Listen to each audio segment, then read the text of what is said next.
Press the Lord. देवाच्या प्रेझेन्समध्ये मी तुमचं स्वागत करत आहे. कारण आपण आपले डोळे बंद करू तर परमेश्वराच्या नावाची महिमा देऊ.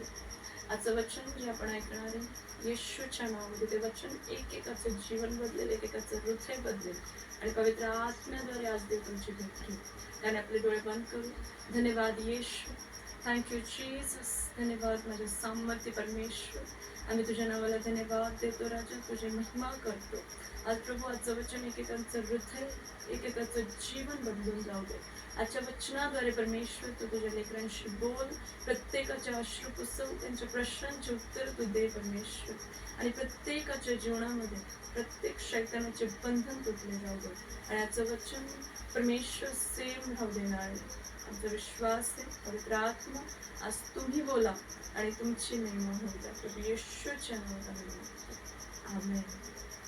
आमेन. आमेन. Praise the lord. आज आपण परमेश्वराच्या या सामर्थ्य प्रेझेन्समध्ये आहोत आणि आज आपण शिकणार आहे. आज पवित्र आत्म्याद्वारे देव एक अशी बोलणार आहे की का माणसांच्या जीवनामध्ये, आपल्या प्रत्येकाच्या जीवनामध्ये श्राप आहे, बंधन आहे, का आपण स्ट्रगलमध्ये जीवन जगत आहे, का आपण आजारामध्ये आहे, त्रासामध्ये आहे, कर्जामध्ये आहे, गरिबीमध्ये आहे.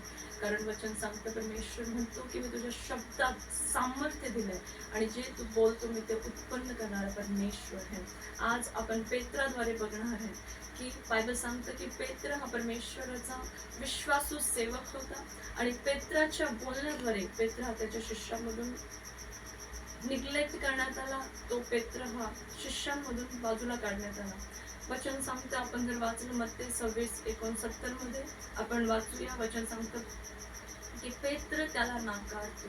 पेत्र तर बाहेर वाड्यात बसला होता तेव्हा एक दासी त्याच्याकडे येऊन म्हणाली, तू गालिल येशू याच्याबरोबर होतास. परंतु तो त्या सर्वांच्या समोर नाकारून म्हणाला, तू काय म्हणतेस ते मला ठाऊक नाही. मग तो पुढील दरवाजांच्या देवळीवर गेल्यावर दुसरीने त्याला पाहिले. तेथे असलेल्या लोकांनी म्हटले, हा नासूर येशू बरोबर होता. आणि पुन्हा त्याने शपथ वाहून नाकारले आणि मी त्या माणसाला ओळखत नाही असे तो बोलला. आणि मग थोड्या वेळाने तेथे उभे राहणारे जवळ येऊन पेत्राला म्हणाले, खरोखर तूही त्यांच्यातला आहेस, कारण तू तुझी बोली ओळखत नाही. आणि लागलाच कोंबडा आरवला. तेव्हा कोंबडा आरवण्याच्या आधी तू 3 वेळा मला नाकारशील असे जे वचन येशू बोलला त्याची पेत्राला आठवण झाली आणि मग तो बाहेर जाऊन फार दुःखाने रडला. हालेलुया. Thank you Jesus. ह्यावेळेस ह्या ठिकाणामध्ये पेत्र आणि परमेश्वराचा 3 वेळा नकार केला. त्याच्या शब्दांनी देवाचा नकार केला आणि ह्याच गोष्टीद्वारे तो शिष्यांमधून बाजूला काढण्यात आला. कारण शब्दामध्ये एवढं सामर्थ्य परमेश्वर सांगतो की आपण आपल्या बोलण्याद्वारे आपल्या जीवनामध्ये श्राप आणतो आणि आपल्या बोलण्याद्वारे आपण आपल्या जीवनाला सोडवतो, आशीर्वादित करतो. ज्यावेळेस येशू पुनरुत्थित होते, पुनरुत्थानामध्ये ते उठवले गेले, त्यावेळेस परमेश्वराने परत एकदा ज्यावेळेस आपल्या शिष्यांना भेट दिली त्यावेळेस देव त्यांना म्हणाला, जर मत्ते 28:16 मध्ये आपण वाचलं, मत्ते 28:16 असं सांगतं की तेव्हा 11 शिष्य गालिलात गेले.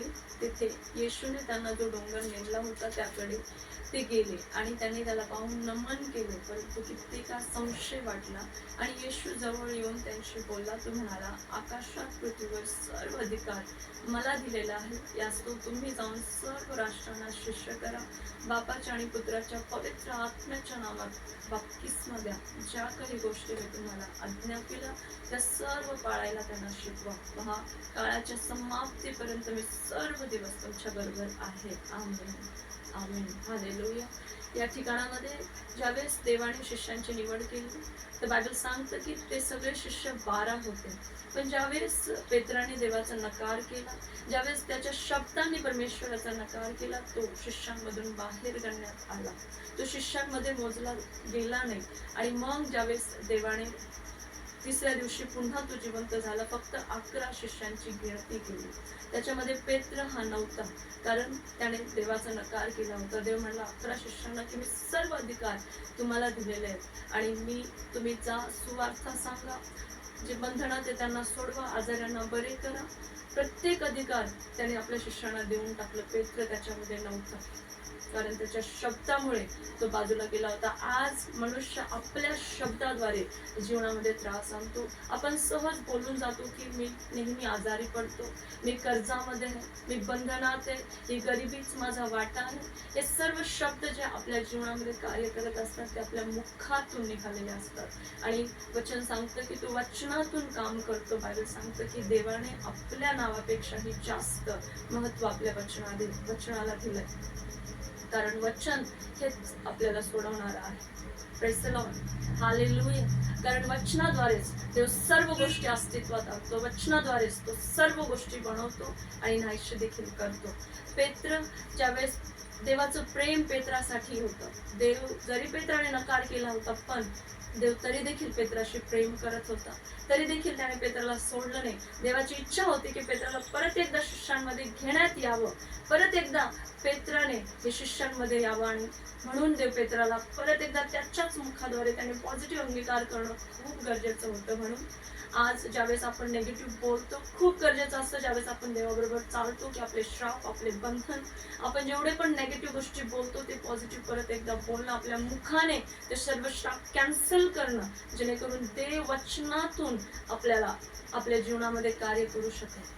ज्यावेळेस आपण बोलतो नेगेटिव्ह बोलतो त्यावेळेस देव कधीच आपल्या जीवनामध्ये कार्य नाही करू शकत. कारण तो वचनात बांधलेला आणि जिथं वचन तुटतं तिथं देव त्याचं काम थांबवतो, तिथं देव त्याचं कार्य नाही करू शकत. कारण तो वचनाने बांधलेला आहे. तो वचनाच्या बाहेर किंवा वचनाच्या आत राहून केव्हाच काम नाही करू शकत.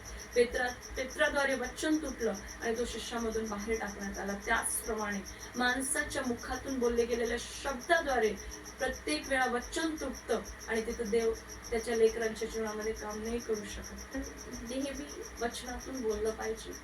कारण आपण ज्यावेळेस पॉझिटिव्ह बोलतो, वचनाला धरून बोलतो, त्यावेळेस देव आपल्या जीवनामध्ये कार्य करतो.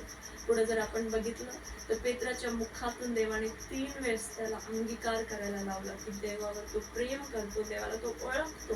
आणि त्याच्यानंतर देवाने पेत्राचा महान आणि अद्भुतरित्या उपयोग केला. त्याचप्रमाणे आपण नेहमी वचनातून जर बोलत राहिलो, वचनातून आपला अंगीकार असला तर नेहमी आपल्या जीवनामध्ये त्याचे काम होत राहणार, आपण सोडवले जाणार आणि चांगलं जीवन हा आपला वाटा असणार येशूच्या नावामध्ये.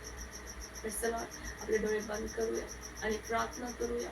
धन्यवाद सामर्थ्य परमेश्वराचं वचन जे आम्ही ऐकलं की आम्हाला वचनातून बोलायचं आहे. एकेकाच्या जीवनामध्ये तू कार्य कर, एकेकाच्या हृदयाद्वारे तू कार्य कर. परमेश्वर जो शब्द ते बोलतील, जे वचन ते बोलतील, त्याद्वारे प्रत्येकाचं जीवन आत्मा सोडवला जाऊ दे. प्रत्येक त्रासातून, प्रत्येक आजारातून, प्रत्येक बंधनातून प्रभू येशूच्या नावामध्ये ते बाहेर केले जाऊ दे, ते बाहेर येऊ दे.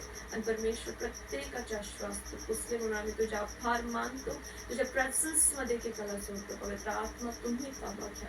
तुमच्या महान अद्भुत नावामध्ये आम्ही प्रार्थना मागतो. आमेन.